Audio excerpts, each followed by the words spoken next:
Hey guys! Welcome back to my channel. Welcome back again sa aking kitchen. Medyo matagal-tagal din tayo hindi nagkita dito. Namiss nyo rin ba yung kitchen ko? And namiss ko rin yung pagluluto ko. Pareho tayo guys. Trending ngayon yung fried chicken, di ba? Yun yung gagawin natin ngayon, pero yung version ko naman. Hindi siya yung Jollibee, okay? Pero fried chicken yung gagawin natin. So, ang gagawin natin ngayon, yung pinaka-madali lang na gawin ng fried chicken. Less than 30 minutes, kaya niyong gawin to sa inyong mga bahay. Napakadali lang guys yung gagawin natin today. Ito lang yung kailangan natin. Siyempre yung chicken. Yes, yung chicken. Isang buong chicken na pig-chop ko siya guys. Pina-chop ko, hindi ako na-chop. Yung kailangan ko lang is Magic Sarap para dito sa pag-marinate ng chicken natin. And ano ba yun? May iniisip kasi ako guys, so nawawala-wala ako. Cornstarch and baking powder. Nawawala talaga ako guys. So, baking powder, cornstarch, and Magic Sarap. Yun lang guys, yung kailangan natin sa pagluluto ngayon. Ay, meron pa! Ano ba yun? Ito, flour. Kailangan natin ng flour. So, simulan na natin. Guys, kung ready na kayo, ready na rin ako. Pero bago yan, kung hindi ka nakapag-subscribe sa akin channel, subscribe ka na, and like, comment, and share my videos kahit saan. Ready na ba kayo? Kung ready na kayo, ready na rin ako. So, simulan na natin yung pagluluto. Okay? So, ayan guys, ito na yung chicken. So, ang gagawin natin dito, i-marinate lang natin siya sa isang pakete ng Magic Sarap. So, ang iba sa inyo is, alam ko, ayaw gumamit nito kasi madami daw preservatives. Isang pakete nito para sa isang buong chicken. So, marinate natin for at least 15 minutes lang guys. Kaya sinasabi ko sa inyo, napakadali lang. For less than 30 minutes, meron ka ng fried chicken na crispy.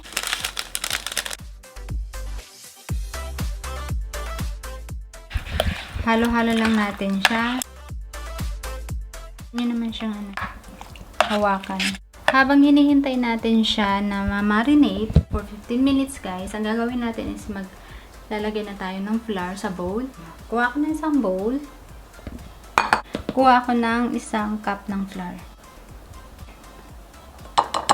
1/2 cup of cornstarch. Yung ratio niya guys is kung ilang cup yung flour, kailangan kalahati nun yung cornstarch. And then, yung baking powder is, ang lalagay ko is 1 tablespoon. I don't know kung tama na, pero ganyan kasi ako maglagay. Ang baking powder is pampaalsa.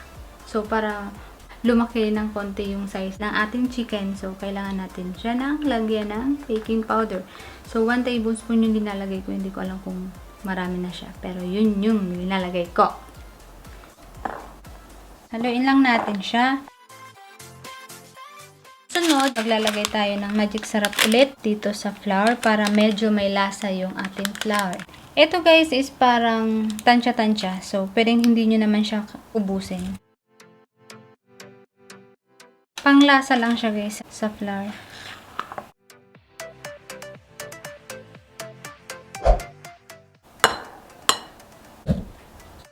So, ayan guys, tapos na natin i-marinate yung ating chicken. Ngayon guys, is lalagay na natin yung chicken sa flour para ma-coat na siya.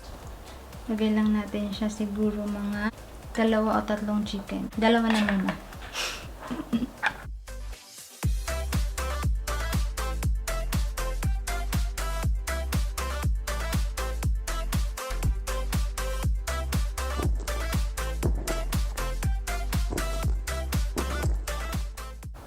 So, ayan, maglalagay na tayo ng oil. So, ito yung guys, linulutuan ko kapag nagpa-fried ako. Kasi nga, medyo malalim siya. And yung oil, medyo konti lang kaysa doon sa kawali. So, yun, tama ba ako kawali guys?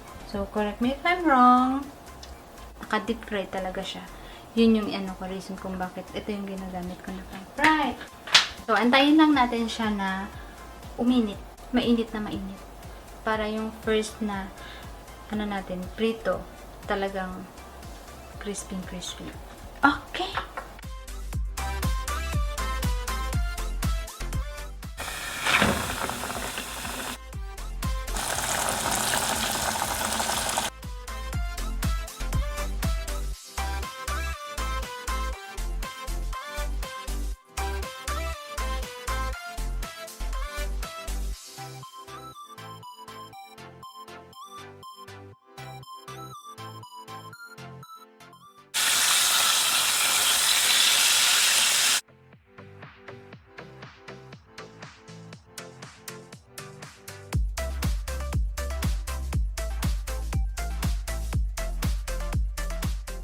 siguro alam niyo naman yung issue ng Jollibee ngayon, diba? So, gusto ko lang marinig yung opinion ninyo guys kung talagang naniniwala ba kayo na talagang ginawa yun ng Jollibee. So, for my own opinion kasi parang hindi ako naniniwala din guys.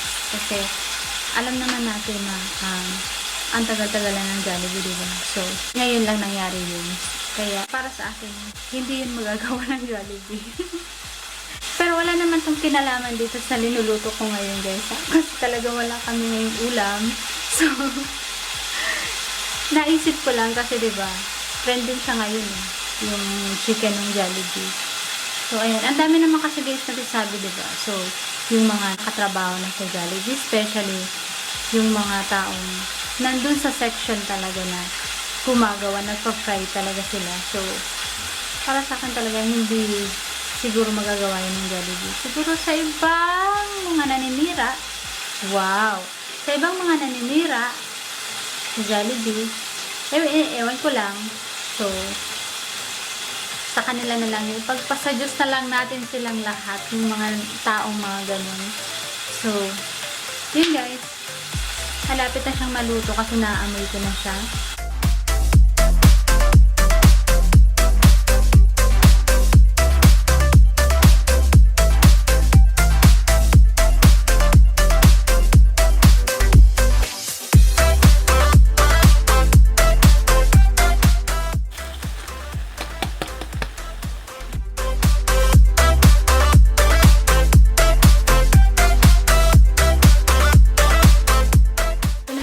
Niluto natin.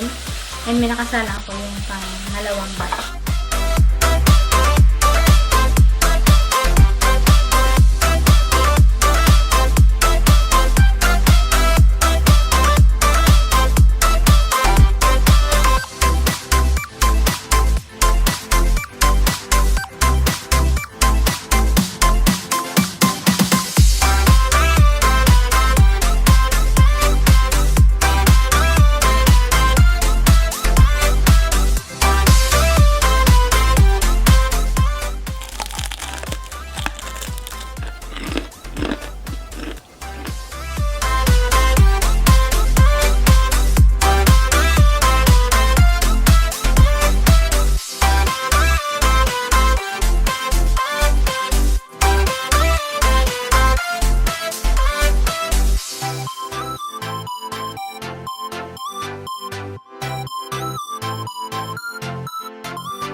Thank you for watching. I hope you like this video. Please like and share my videos.